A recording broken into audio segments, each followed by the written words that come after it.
ተመልሰን ተገናኝተናል። የቅዳሜ ጨዋታ የእንግዳ ፕሮግራም ሁለተኛውን ክፍል እንሆ።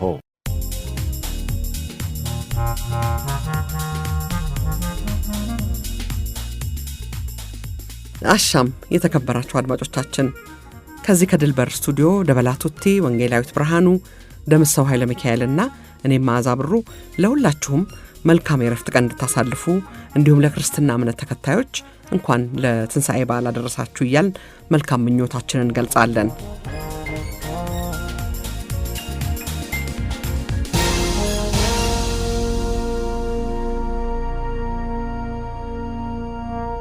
መቶ አለቃ ትእዛዙ በደረሰብህ የፈንጂ አደጋ ቆስለህ ታክመህ ማገገሚያ ገብተሃል። አዳር ማገገሚያ ውሎህ ከተማ ነበር። የአክስት ልጅ ቡና ቤት ውስጥ ትውላለህ። ንገረን እስቲ። ማደራዬ እዛ ነው። እዛ እየተመላለስኩ ነበረ። ቡና ቤት ነበር እዛ። ቡና ቤት መስከረም። እዛም እንደገና ደግሞ ጣብ ይነሳል። እዛም ጻፍ ተነሳ። እንደገና እስር ቤት። የመጀመሪያው እስር ቤት ይሄ ነው መሰለኝ።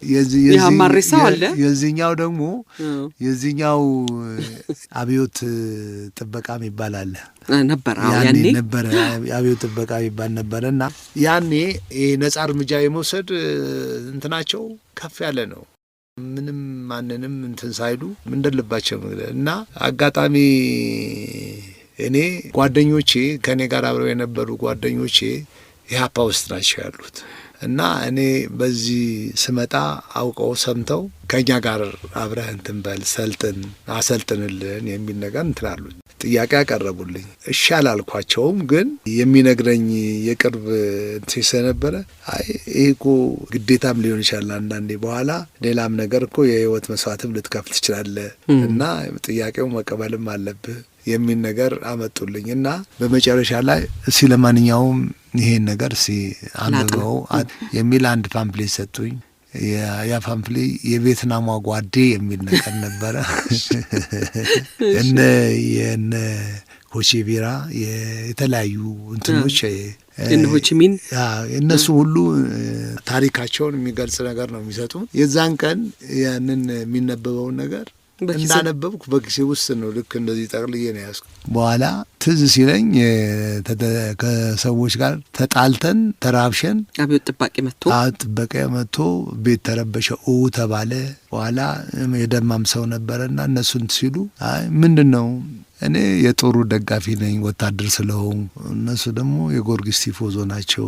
በሴት አይደለም ይሄ ተጣላውስ ግን ልጅቷን ሲያመናጭቃትና ሲሰራት ስላየው እንደው ሰብአዊ ክብርም የሚነካ ነገርም ሲል ስላየው ነው እንደው ለምን እንዲህ ታደርጋለህ ብዬ ስጠይቀው ምን አገባ አለቅላቂ ምናምን ትንሽ የማይባል ነገር ሲለኝ ነው በቃ ወደ ልውስ የገባው ስፔሻል ፎርስ እንትኑ መጣች። ባችያና በዚህ ልጅቷ ጋር ሌላ ነገር አታሳስቦ ሳይሆን ያቺ የተደረገችው ነገር ብልግና ስለሆነ አሁን ያመለጠም አመለጠ። የተያዝነው ሁላችን ተያዝንና ስንሄድ ትዝ ሲለኝ ቬትናም ጓዴ ውስጥ አለች ኪስ ውስጥ አለ። አሁን የደማው ምን ያለውም አብሮ ነው የምንሄደውና ከዛ አብረን እየሄድን ጎን ለጎን ሰውየውን ወደዛ ጋር ሲያይ እንዲች ጭምድድ አደረኩና እንዲህ ሲወረውረው ኧረ ቦምቢውን የሆነ ነገር ጥለዋል። ያ ጉዳት የደረሰበት ሰውዬ ነው እንግዲህ። ተንኮለኛ እሱ ነው የጣለው። ምን ያልጣልኩም ብዬ እንትናል። እነሱ ደግሞ መጀመሪያ እሱ ስለጠቆመ አንሳ ሂደ አሉኝ። አይ አባዲና ኮሌጅ ሄዶ ሊመረመር ስለሚችል አላነሳም አሉ። አንሳ እዚህ ነው እንደፋህ አሉኝ። ከዚህ በኋላ እኔ የዚህ የአጎቴ ልጅ ባሏ ስለሚያውቃቸው ግድ ለምን ያነሳዋለሁ ብሎ ብድግ አደረገውና አነሳው። ተያዘና ወደ ቀበሌ ሄድን ማለት ነው። ከዛ ተረፍኩ በእለቱ ከመረሸን ማለት ያቺ ነገር አቆየችኝ ማለት ነው። ጦሱ አለቀቀም። የሚገርምሽ ነገር በዛ እለት ማግስት ይሄ የነሐሴ ጾም ይያዝበት በማግስቱ ይያዝበት ጾም መያዣ በ30 ነው። እሺ አንድ ግን የትንኔን ነው ወደ ካራማራ ጦርነት አለ። እሺ የካራማራ ጦርነት ለመሄድ ተዘጋጅተን እያለን ነው አሁን ይሄ ችግር ተፈጠረ ማለት ነው። ሁሉ ነገር አጠናቀን ደግሞ ተሰጥቶን ምን ብሎን ያው እዚህ ወደ 700 ኪሎ ሜትር ገብተዋል ነበር። እሱን ለማስለቀቅ እዛ ድረስ ዝግጁ ነበር። በባቡር ተጨነን እንሄድ እየተዘጋጀን እያለን አሁን ይሄ ነገር ተከሰተ። አብዮት ጠባቂ ወስዶ 4ኛ ክፍለ ጦር ያስራል። እዛ አዳ ሆቴል የሚባል አለ። ላንቻ አካባቢ ነው አይደል? ላንቻ አካባቢ እዛ አዳ ሆቴል እዛ ነበር። እዛ እስር ቤት ነበር። እዛ ታሰረ። በኋላ የአፓ ምናምን ሲባል ይሄማ ትልቅ ፖለቲከኛ እስረኛ ነው፣ ወደ 4ኛ ክፍለ ጦር ሰዱት ተባለ። አሁን ማት ሚኒስትሮች ምናምኖች የታሰሩበት ጋር እዛ ገባን።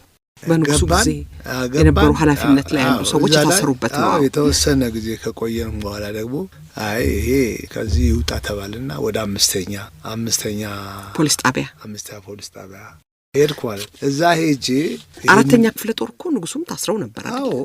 አሉ እዛው አንገናኝም እንጂ እኮ ሁሉም አሉ እዛ ላይ። ልክ ነው። ግን ያው ክብሩ ተሰጥቶኛል። እነሱ በታሰሩበት ታስሬያለሁ ማለት ነው። እነሱ በታሰሩበት ታስሬያለሁ ለማለት ነው። 5ኛ ሄድኩ ማለት ነው። የሀፓ ልጆች ወዳሉበት ሰፈር የሀፓ ወዳሉበት ነው። 5ኛ ሄድኩ። 5ኛ ቃሌን ተቀበሉኝ። ልጆቹንም ያለውን ነገር ምስክርነት ተቀበሉ። አንተ እውነታውን እንደው ጸጉረ ልውጥ ነህ ብለውኝ እንትን ነው ብለው እንትን የምትለው ነገር እውነት ነው? አሁን እሺ እውነት ከሆንክ እውነት በቃ እኛ እንለቅሃለን፣ አሁን ሚሽን እንሰጥሃለን ተባልኩ ማለት ነው። እዛ ያሉት እነማን ምን ያወራሉ? ምን ይደረገ? ያው እቺ ቪ ነው ይሄ ስክ ነው የሚባለው ቪ ጉልበት እንደዚህ አድርገን እዚህ ቦታ ላይ ሌላ አንድ ሰው ይገባል። ቤቷ ጠባብ ስለሆነች በቃ ልክ እንደዚህ ይተኛል። በአንድ ጎኑ ነው የሚተኛው፣ መንቀላበት አይችልም። እንደዚህ አይነት ስክ ነው የሚባለው። ለአንድ ሰው 20 ሳንቲም ነው የሚሰጠው ቦታ፣ 20 ሳንቲም ነው ለወገብ ማሳረፊያው። ከዛ በኋላ እንትኑን ይሰበስብና እዚህ ውስጥ እንዲሆኖ ሌላ ሰው እዚህ ውስጥ ይገባል ማለት። እንደዚህ አይነት ነገር ነበረ እና እዛ ውስጥ ነበረ የታሰሩ 5ኛ። እሺ ማታ እነማን ምን አወሩ ምን ተደረገ ምናምን ሲሉኝ እኔ እንቅልፍ ይዞኝ ነው፣ አልሰማሁም አላየሁም እላለሁ። ያልፉኛል 2ም 3ም እንደዚህ አይነት ነገር ሲደረግ ያልፉኛል። ከዛ በኋላ ቀዝቃዛ በርሜል ውሃ አለ። በበርሜል ውሃ ገልብጠው በውስጥ እግሬን ገርፈው እሺ አሁን ስትስተካከል እንደገና እንትን እንልሃለን ይሉኛል። እኔ ምንም የሚሉት ነገር የተለየ ነገር ወሬ ነው የሚያወሩት እንጂ ስለ ፖለቲካ የማውቀው ነገር ምንም ሲያወሩ ሰምቼ አላውቅም አልኩ። ተባባሪ እውነተኛ የነሱ ደጋፊ ነው ተባልኩ። ከዛ ምንም ተጨባጭ ነገር ስላልተገኘ ከመሬት ተነሳ የተባለውን ነገር እንትን ተብሎ አብዮታዊ ዘመቻ መምሪያ የሚባል ነበረና ደበላ ዲንሳ ነበር የሚመራው እና እነሱ ጋር እየቀረበ እንትን ይላሉ። ወደ ጦር ፍርድ ቤት የሚያስቀርበው ጦር ፍርድ ቤት በእነሱ ደረጃ ቢሆን እንደዛ እያዩ የኔን በነጻ አሉኝ ማለት ነው። የቀኑ 23 ነው የጊዮርጊስ ጥቅምት 23 ቀን ነው። ነጻ ተባልኩ። የታሰርኩበትን ቀን ነጻ የሚል ወረቀት ስጡኝ አልኳቸው፣ ሰጡኝ። የታሰርኩበት ቀን ለፖለቲካ እስረኛ ተብሎ ግማሽ ደሞዝ ይከፈል ነበር። 45 ብር ለአንድ ወታደር 90 ብር ነበር ደሞዛችን። ግማሽ 45 ብር ይከፈል ነበርና 45ቱን የ3 ወር አባዝተው 135 ብር ሰጡኝ። ሙሉ ደሞዝ ማለት ነው፣ የተቆረጠብኝ ጨምሮ ማለት እና ከዛ ወጥቼ ወደ ምድር ጦር ጀነራል ከፈለኝ ይብዛ የሚባሉ ነበሩና እሳቸው ጋር ቀረብኩና አመለከትኩ። እንግዲህ ከአንተ ጋር ወደ ካራማራ ሄዱት ያው በጦርነት ላይ ናቸው። ሁሉም ለበጎ ነው ያልኩሽ እኮ ነው። እግዚአብሔር እንዴት ጎትቶ አሁን እንግዲህ መጨረሻ እሳቸው ጋር ጀነራል ከፈለኝ ጋር መጣሁ። ህዳር 12 ቀን ነበር የሄድኩት እሳቸው ጋር። እንደዚህ ታስሬ ነበር እና በነጻ ወጥቻለሁ። የሙያ እውቀቴ ይሄን ነው እንዴ? ይሄን እውቀት አለ። አሁን ታዳድስ ቦታ ከዛ በፊት ይቅርታ 5ኛ ፖሊስ ጣቢያ እያለ እንደው ከኢህአፓ ልጆች ጋር አብሬ ታገላለሁ የሚል ሀሳብ መጥቶብህ ነበር? ያ የሚጎተጎተኝ ሰው አጠፋ እንጂ እንደ መጀመሪያው እኔ ያው ስታሰር ምናምን ነገር እንግዲህ ወይ ይጠቁማሉም ብለው እንደሆነ አላውቅም። ብቻ ዋናው ነገር ጠፉ ከኔ አጠገብ እንጂ የሚቀርበኝ ቢኖር አሁን በነጻነት ያንን ነገር ወደ እነሱ ጋር ነበር። ግን እግዚአብሔር የመራኝ ቦታ ስለሆነ ወደ መራኝ ቦታ ሄድኩና ጀነራል ከፈለኝ ጋር ሄጄ ስጠይቅ አይ ላንተማ ቦታ አለ፣ ስፔሻል ፎርስ ነበርኩ የስላቸው ቦታ አለ፣ ጀነራል መርዳሳ ጋር ሄደ ሪፖርት አቀርባለህ ተባልኩ። መርዳሳ ሌሊሳ አሁን ጀነራል ናቸው። ያኔ ኮሎኔል ነበሩ መሰለኝ። ያኔ ኮሎኔል ነበሩ። እሳቸው ጋር ሄደ ተንተላለ ቦታ ይሰጠዋል ተባልኩ። እዛ አሰልጣኙ እየተመደብኩ እና እዛ አሰልጣኙ እየስመደብ ያቺ መፈልጋትን የማታ ትምህርት መማር ጀመርኩ ማለት እና 9ኛ ክፍልና 10ኛ ክፍልን እዛ ተማርኩ።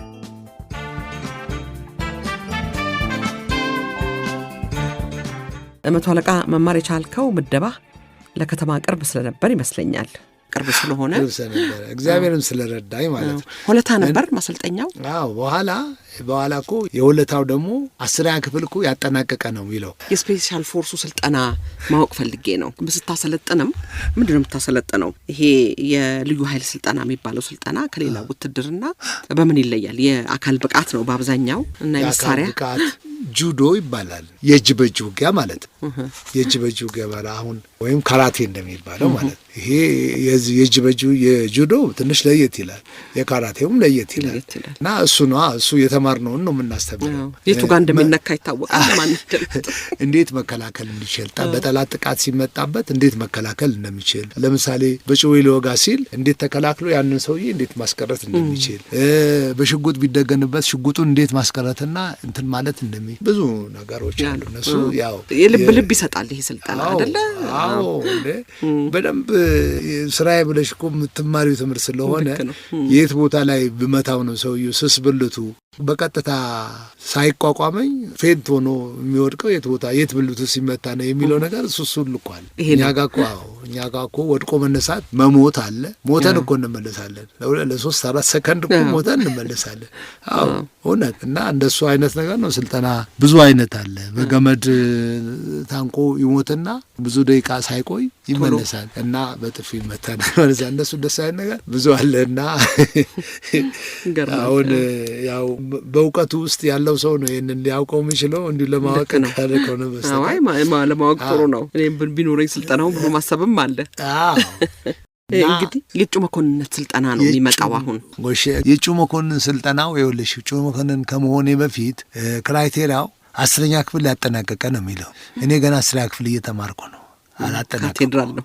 አዎ ግን ምን አለ መሰለሽ ያኔ ጠቅላላ እውቀት የሚባል አለ፣ ጄነራል ኖሌጅ ብለው በደንብ ያስተምሩናል። እና ያንን እኔ ሁሉ በፖለቲካው ምኑ ተሳታፊ ስለነበር ሁሉ ነገር ጠቅላላ እውቀት የማውቅ እንትናችን ጥሩ ነው እና ለእያንዳንዱ የተሰጠው እንትን ለጠቅላላ እውቀት ይሄን ያህል ፐርሰንት፣ ለጽሁፍ ይሄን ያህል፣ ለተግባር ምናምን እየተባለ እንደዚህ የተቀመጠ ነገር ነበረ እና እኔ ሰውየው ጄነራል መርዳሳ በዚህ አጋጣሚ ያው መጽሐፌም ላይ አመስግኛቸዋለሁ። እኔ እንደጨረስኩ አድርገው ነው ሲጽፉልኝ ማለት ነው እና ስለተማመኑብኝ ነው። ደግሞም አላሳፈርኳቸው።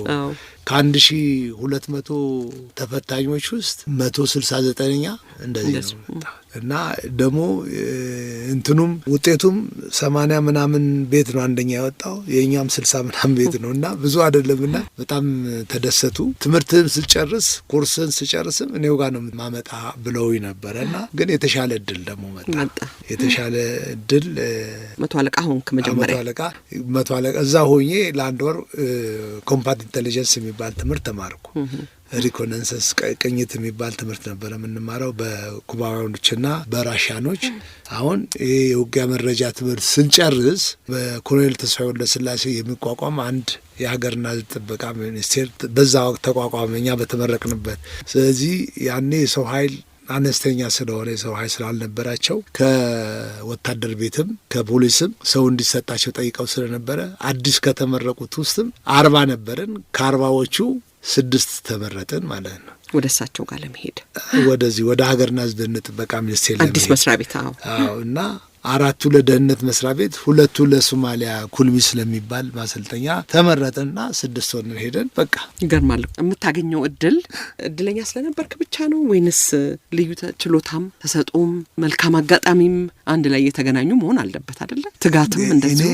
እኔ ያውልሽ አንድ የዚችን መጽሐፍ ርዕስ ወስደሽዋል። ለምስክርነት የቆየች ህይወት እግዚአብሔር በመጨረሻ ቀን ትመሰክራለህ ብሎ ስለፈለገ ይህን ሁሉ ነገር እንድገልጽ ያቆየኝ ይሆናል ብዬ ከማስብ ውጪ የኔ እውቀት፣ የኔ ችሎታ፣ የኔ ጥበብ እዛ ቦታ ላይ ይረድቶኛል ብዬ አንድ ፋክት ሊሆን ይችላል። ግን ትልቁ እንትኔ ግን እግዚአብሔር ስለረዳኝ ነው፣ ከፊት እየቀደመልኝ ነው። ምክንያቱም ልክ ጦርነት ባለበት ጊዜ ጦርነት ከመሄድ አንድ ነገር እንዲገርስ እስር ቤት ባለበትና ሰው መረሸን በጣም የዶሮ ህይወት በነበረበት ዘመን እንደዛ የሰላዮች ተባባሪ ተብዬ ከዛ መትረፍ እንግዲህ እንደገና ደግሞ የመጨረሻ ተቀምሞ ምን ተብሎ ወደ ፍርድ አደባባይ ሲሄድ ደግሞ በነጻ መውጣት ከዛም አልፎ ተርፎ ደግሞ አዲስ አበባ መሆንበት የሚመቻችልኝ ነገር ይሄ እኔ እውቀት ነው አይደለም። አንድ አስተዋጽኦ ይሆናል፣ ግን እውቀት ችሎታዬ ነው ብዬ በምንም እግዚአብሔር ስለረዳኝ ብቻ ነው ብዬ ነው። እንግዲህ ከመቶ ወልቅናው በኋላ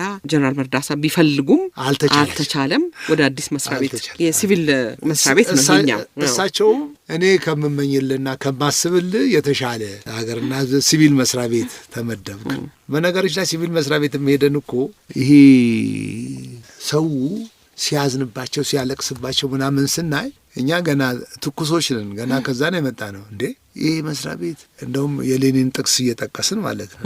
ሌኒን እኮ መጀመሪያ ከቤት ነው መጥረግ የሚል ነገር ብለን ስንል እንዴ ደርግ በኛ ላይ ሰላይ ላከብን ብለው እኮ ሄደው ሚኒስትሩ ጋር እነኚህ እንዴት ያሉ በቃ ምርጥ የሆኑ ናቸው፣ ለትግራይ ችግር እነኚህ ናቸው የሚመጡኑት ብለው እኮ ነው እሳቸው ጋር ሄደው አሳምነው ቦታ ሰጥተውን ነበር እኮ። መንግስታዊና ህዝባዊ የሚባል ድርጅት ነበር፣ ይለፍና ኮንስል የሚባል ነበር፣ ሀገር ውስጥ ደህንነት ጥበቃ ነበር። እነኚህ ቦታ ላይ ተመደበን የነበርነው ሰዎች እኮ በአስቸኳይ እነኚህ ሰዎች እኛ ላይ እንዲዘምቱብን የመጡት ብለው ሰውየውን አሳምነው ከዛ በኋላ የሶስት ወር ደሞዝ ስጧቸውና ትግራይ ሄዱ ህዝብና መንግስትን እንዲያገናኙ ሊሆናቸው እንድትሰሩ ብለው መክረው ልከው የሶስት ወር ደሞዛችንን እሳቸው ያዘዙትን እነሱ የሶስት ወር ደሞዛችንን በወር እየቀነሱ በ6 ወር ከፍለን እንጨርስ አደረጉ እሳቸው ጋር ለመቅረብ። ከዛ በኋላ የት በሆነ እድሉን እናገኝ እንደዚህ ነበረ ለማለት ነው። ያኔ የዲቮትድ የሆነ የወጣትነት ስሜትም ስለነበረ እና እሱ ሁሉ አልፎ ነው እንግዲህ እዚህ ተደረሰው። መቶ አለቃ ትእዛዙ ትግራይ ስትመደቡ የተሰጣችሁ ተልእኮ ነበር የህወሓትን እንቅስቃሴ መከታተል ነው አይደለ? አንዱ ህዝብን ማሰባሰብ አንዱ እሱ ነው። ህዝብና መንግስትን አስታርቁ ሲባል ለህዝቡ የሚያስፈልገው ነገር በማድረግ ይሄ ያለው የፖለቲካ ድርጅት እንደማይጠቅም እና እነሱን በተለይም ወደ እነሱ የተጠጉትን የሚፈልጉትን ነገር ይለብስ ይፈልጉ የተለያየ ነገር ቀለብም እንደዚህ ምናምን ነገር እርዳታ ማስተባበሪያ ያኔ ነበረና እሱ ሁሉ እየጻፍንላቸው እንሰጣቸው ስለነበረ እና ህዝቡን መልሱት ነው ዋናው ትልቁ እንደሱ አይነት ነገር ነበር። የተመደብከው ራያና ዘቡ ነው። እንደርታና ራያና ዘቡ ሁለቱም ማለት ነው። እንግዲህ በጣም አስቸጋሪ ሰዓት ይመስለኛል ይሄ ሰዓት አይደለ? የኤርትራ ነጻ አውጪ ከዛ አለ፣ ትግራይ ውስጥ ህወሓት አለ፣ ኢህአፓ የትጥቅ ትግል የሚያካሂድበት ወቅት ነበር ወይም አልፏል። ይሄ አላውቅም። በየመንገዱ አደጋ ያጋጥማል። አብሬ እሰራለሁ ከምትለው ጋራ መተማመን ትንሽ አስቸጋሪ ይመስለኛል አይደለ? ህዝብ ብዙ ጊዜ ተመልካች ነው እዚህ ውስጥ። እንዴት አለፍከው? በጣም አስቸጋሪ ነው። የህዝቡ እንዴት ላስቀምጠው? አሁን እውነት ለመናገር የትግራይ ህዝብ ድሮ የማውቀው በጣም ቅን፣ ሰው ወዳጅ፣ ለሰው መርዳት የሚፈልግ ትሁት፣ እንደዚህ አይነት ነገር ነበር። በኋላ ግን ያው ትውልዱ ተለወጠ ማለት እና እኔ አንተ በሄድክበት ጊዜ የነበረው ሁኔታና እኔ ቆይቼ ከ15 ከ20 ዓመት በኋላ ያየሁት ነገር ፍጹም ተለውጦ ነው። ስለዚህ እኔ ራሴ ስለ ህዝቡ በጎነትና ስለ ህዝቡ ጥሩነት ለመግለጽ አስብና አድርባይ ሊያሰኘኝ ይችላል። ኦር ደግሞ ፖለቲካውን እንትን በመፍራት ወይም ሌላ ነገር በማሰብ ሊሆን ይችላል ብዬ አንዳንድ ጊዜ አስተያየት ከመስጠት እቆጠባለሁ ማለት ነው። እና የምናገረው ነገር እኔ እውነት ለመናገር ሁለተኛ ለተወለድኩበት ሀገር ነው ማየው የነበረው ማለት ነው። እንትን ይባላል እኮ ትግራይ ሲሄድ አልቅሶ ሲመለስ አልቅሶ ይላሉ አሉ። እዛ ወደ ትግራይ ሰው ሲመደብ አልቅሶ ነው የሚሄደው፣ እንዴት እዛ ሄዳለሁ ብሎ ይላሉ። የመንግስትን ሰራተኛ ለማለት ነው። ሲመለስ ደግሞ የህዝቡ ሁኔታ ያስለቅሰዋል ይላሉ። እንግዲህ ለእኔ እውነት ለመናገር ህዝቡ በጣም የተለየ ህዝብ ነበር ለእኔ። ይህንን በኋላም እናየዋለን። አደጋ የደረሰበት ጊዜም ነበር ይመስለኛል እኔ ላይ። አዎ የሁለት አውራጃዎች የደህንነት ኃላፊ ነበርክና ወደ ማይጮ ሄጄ በመመለስበት ጊዜ ነው። መሆኒ ስትሄዱ ያጋጠማችሁ ምን ነበረ? ገርሞኝ ነው በጣም። መሆኒ በኮንቮይ ነው የምትሄዱት? እሺ መሆኒ እንግዲህ ሁለት ነው። መሆኒና እንዳመሆኒ የሚባል እንዳመሆኒ ማለት ማይጮ አካባቢ ነው። መሆኒ ማለት ደግሞ ቁልቁለማ ቦታ ሰፊ ሜዳ ያለበት መሆኒ ቆንጆዎች ያሉበት ማለት ነው። በቃ እና የራያ ቆንጆ የሚባለው እዛ ነው ያለው እና እዛ አሁን ራያ ቢራ ራሱ በዛ አይደለም የሚመሰረት። ልክ ነው። ምን ለማድረግ ነው እንግዲህ ምናልባት በስም ሲጠራ ታውቂው አምባቸው አለሙ መቶ አለቃ አምባቸው አለሙ የደርግ አባል ነው። እዛ ነው የተመደበው። እሱ ራያና ዘቦ ሁሉ ጊዜ ይፈልጉታል ወያኔዎች፣ ህወሓት ይፈልገዋል ማለት ነው። ለምን ቅስቀሳ ሲያደርግ በጣም ማሳመን ይችላል፣ ህዝቡን በደንብ ሞቢላይዝ ማድረግ ይችላል እና የለውጥ ሐዋርያ ነበር እሱ። አዎ የለውጥ ሐዋርያ። በዚህ ምክንያት እነሱ ሰርተውት የሚሄዱትን እንትን እሱ ያፈርስባቸዋል። በዛ ምክንያት በጣም ይፈልጉት ስለነበረ በምን እናግኘው በሚል ወጥመድ አዘጋጅተው ነው እንግዲህ እሱን እንትን ለማለት ነው። ምን ይታወቃል፣ ስብሰባ ለማድረግ ህዝቡ ተሰብስቦ እንዲጠብቅ ይነገረዋልና እኛ ህዝቡን ተሰብስቧልና ደርሰን እንምጣ እናነጋግራቸው በሚል እኔንም አብሬ እንዲሄድ ይጋብዘኛል ማለት ነው። እንግዲህ ይኸውልሽ ቅድም ያልሽኝ ነገር እዚህ ጋር ላነሳው እችላለሁ። እውቀት ነው ችሎታ ነው ወይስ ምንድን ነው እድል ነው ያልሽው ነገር እዚህ ላይ አሁን ምናልባት አንድ ምስኪን የዋህ ምንም ነገር እንትን የማይል በመሃል ላይ ስለተገኘ እግዚአብሔር ህይወት ያቺ ነፍስ እንዳጠፋ ስለፈለገ የሱንም የኔንም ነፍስ አድኗል ማለት ነው ብዬ ነው ማስበው። እና ምን ይሆናል መሰለሽ ወደ 9 ኪሎ ሜትር ምናምን ራሱ 18 ኪሎ ሜትር ነው ከራያ ናዘቡ ከማጮ ማለት ወደ 9 ኪሎ ሜትር ያህል መንገድ እንደሄድን አንድ ሰው እዛ መግደያ መሬት በዚህ ማምለጥ የማትሽበት ቦታ ላይ እዛ ቦታ ላይ ነበረ እና ከዛ ከማለፋችን እዛ ከመድረሳችን በፊት አንድ ሰው ያገኘንና አቁሙ ብዬ ትንብል ትራንስፖርት መጠይቃቸው ነው ስለሚመስላቸው ብሎ እሱ በቁመቱ ሜዳ ላይ እንትን አለ ማለት ተኛ ማለት ግደሉኝ ማለት በሌላ አነጋገር እንዴት ሰው እንገድላለን ብለን ቆምን ማለት እሺ ያው ወታደሮች ይዘናል አጃቢዎች ለሌላም ተንኮል ይሆናል ተብሎ ያው ቦታ ይዘዋል። አይ እኔ እንዲህ ባቋቁሙ ብላችሁ አታቆሙልኝም፣ ዝም ብላችሁ ደግሞ እሳት ውስጥ ነው የምትገቡት፣ እዚህ 200 ሜትር አይሞላም እየጠበቋችሁ ነው ብሎ ይናገራል ማለት። ሰውየውን ይዘን ተመለሳችሁ። ወታደሮቻችንን ጭነን አንችላቸውማ የእሳት ራት ነው የምንሆነው፣ አንችላቸውም በቃ ተመለስን። ከዛ ቦታው ካርታ ጥቅስ ተነግሮ ጄት እዛ ቦታ ላይ ቀጥታ ሰውየው ከሊቀመንበር መንግስቱ ጋር መገናኘት ይችል ስለነበረ ያለውን ነገር ተናግሮ እዛ ቦታ ላይ በአየር ተደበደበ። ህዝቡ ይጠብቅ ነበረ። በዚሁ ምክንያት ሰምቶ ተበተነ ማለት ነው። ስብሰባውን ሳይደረግ እኛም ተረፍን ማለት ነው። አንዱ አጋጣሚ ነው። እንደገና ሰውየው ግን ጀግና ስለሆነ እነሱ ጦርነት በገቡበት ጊዜ እጅን አልሰጥም ብሎ በራሱ ጥይት ነው የሞተው። እውነት መቶ አለቃ አምባቸው ደግሞ እንደው ትንሽ ንገባ ብለሽ ታሪኩን ጥሩ ነው። አዎ ማንሳታችን ጥሩ ነው። እንግዲህ በኮንቮይ እንደገና ደግሞ ያው ወደ ሄዋኔ የሄዳችሁበት አጋጣሚ የምንሄደው ወደ መቀሌ ነው። እሺ መቀሌ ለመድረስ 120 ኪሎ ሜትር ነው። 120 ኪሎ ሜትር ደግሞ ለመጓዝ ቢያንስ አንድ ቀን ያስፈልገናል በኮንቮይ ሲሆን ማለት ነው። እኔ እየተመረመረ ነው የሚካሄደው መንገዱ። ምክንያቱም አስጊ ቦታዎችን በሙሉ ወታደር ተወጥሮ ነው የሚባለው እና እሱ ቦታ ላይ ስንሄድ ህዋኔ የሚባል ቦታ ላይ ስንደርስ ያው እኔ በትንሽ መኪና ነበር የሚሄደው።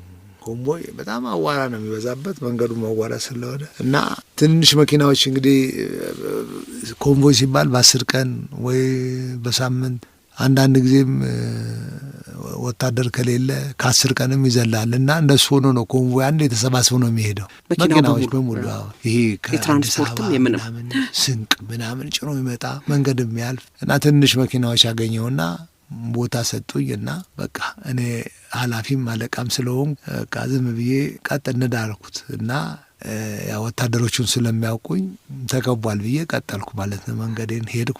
የተወሰነ ህዋኔ አካባቢ አንድ ትንሽ ድልድይ ነገር አለች። እዛ ጋር አስቆመና የወታደር ዩኒፎርም ነው የኛው አይነት የወታደር ዩኒፎርም ይለበሰን አቆመና ጥያቄ ጠየቀኝ። የት ናችሁ እንደዚህ ምን ያህል የሚጠይቀው ጠየቀና ከዛ ሲጋራ ለኩስልኝ አለኝ። እኔ ሲጋራ ልጭስም የለኝም አልኩት። ኋላ ዞር ብሎ አለቃውን ሲደውልለት ሰማሁ እና መስማት እችላለሁ ትግርኛ እንደዚህ ምን እናርጋቸው ብሎ ሲጠይቀው አይ ሌላው ሚሽን ይበላሽ ይባል እነሱን ዝም ብለህ ልቀቃቸው ተባለ። እንግዲህ የኔ ጥበብ ነው ችሎታ አይደለም። የመጀመሪያው መኪና ዝም ብሎ ከፊት ሲቀድም ማለት ነው። እግዚአብሔር ከፊት ሲቀድም ያን አሳለፈን ማለት አለፈ። ሌሎች መኪናዎች ጉዳት ደረሰባቸው ማለት የተቃጠሉ የሞቱ ሰው አለ፣ የተቃጠለ አለ፣ አደጋ ደረሱ ማለት ነው። ተመሳስለ ወታደር ቤት እኔ እዛ ስደርስም አዲ ጉዶ የሚባል ቦታ ላይ ስደርስ እንደገና እንዴት መጣ ብዬ እኔም ደግሞ እንደገና ጥያቄ ቀረበልኝ እኮ እሺ ማምለጥ ብቻ ሰላም ሆኜ ብቻ ስለገባው አይደል እንዴት ልታልፍ ቻልክ? ያው ወይ ኮኔክሽን አለ ወይ የተለየ ነገር ነው አለም ይጠራጠረው የመረጃ ስራ እንደዚህ ብዬ አሳምኜ አለቆች ጋር ቀርቤ ነው የተፈታሁት እንጂ ግዚያዊ እስረኛ ነበርኩ ለማለት እዛን ሰዓት። እንግዲህ እንደዚህ አይነቱ ስራ በጣም ከባድ ይመስለኛል አይደለ? በተለይ ይሄ የአገር ጉዳይ የህዝብ ጉዳይ የሚባል ኃላፊነት አለ። በሌላ በኩል ደግሞ እንደዚህ እርስ በርስ ግጭትና ጦርነት በሚኖርበት ጊዜም ሆነ በሌላውም ጊዜ ቢሆን ኃላፊነቱ ከባድ ይመስለኛል አይደለ? ከባድ ኃላፊነት ነው። ይሄንን ወደፊትም እናነሳዋለን ይሄንን ሐሳብ። እንግዲህ አንዳንዴ ምስጋናም የለም አይደለ? በተለይ መንግስት በሚለወጥበት ጊዜ ደግሞ የሚታይበት መንገድ በጣም አስቸጋሪ ይሆናል እና በተለይ እኛ አሁን ከ83 በኋላ የደረሰውን ነገር ስንመለከተው ትንሽ ከበድ ይላል። በወታደሮቹ በደህንነት በፖሊስ በምን አገሬ ብለው ለሰሩ ሰዎች የደረሰው ነገር ትንሽ አስቸጋሪ ነው።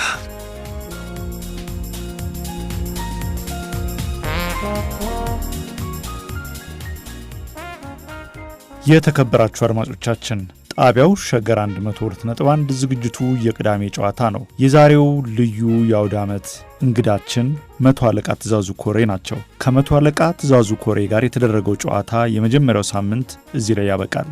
ሳምንት ቀጠሯችሁን ከሸገር 102.1 ጋር ካደረጋችሁ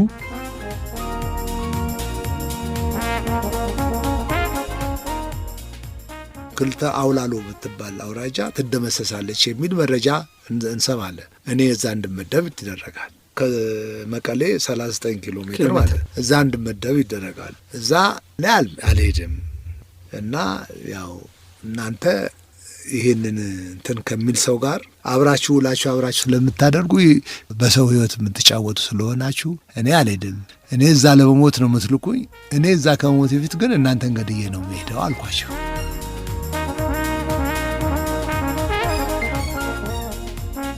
የዚህን ሙሉ ታሪክና ሌሎችንም ጨዋታቸውን ይዘንላችሁ እንቀርባለን። አሁን የምንሰናባበተው ለእንግዳችን ሆነ ለእናንተ ይህን ዜማ በመጋበዝ ነው። ሸገር 102.1 የእናንተው ሬዲዮ